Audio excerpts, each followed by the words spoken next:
Malti ta' 49 sena se jinġib Malta mill-Indja wara li ħareġ pożittiv għal COVID-19 u 50 jiem saħtu qalbet allar bil-konsegwenza li kellu jiddaħħal fi sptar fi New Delhi. Dan ir-raġel ġie pożittiv għal virus hekk kif jinsab fl-Indja flimkien ma' martu biex jadattaw tifla.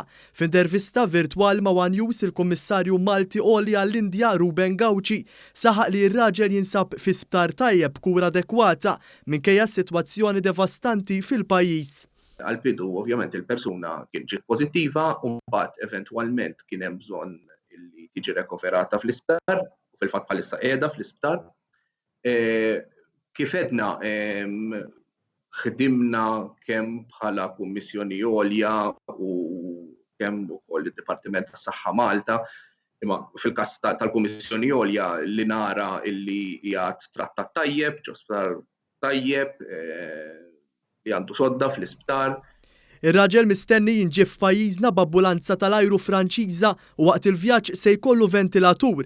Għadu mhux magħruf jekk flimkien mar-raġel u se jinġibu martu u t-tifla li adottaw.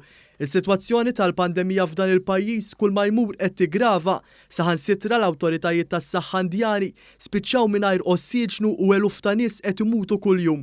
Il-Kummissarju Malti Għoli qal kif fl-Indja hemm aktar Maltin wawċin u qed iżomm kuntatt kontinwu magħhom biex jara li huma siguri.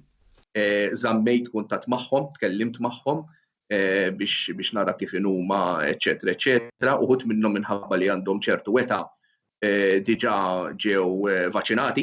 Is-sitwazzjoni devastanti tal-imxija fl-Indja kienet l-aħbar ewlenija f'kull stazzjon internazzjonali f'dawn l-aħħar jiem, hekk kif ftit ġranet kienu rreġistrati aktar minn 1 miljun każ ta' infezzjoni.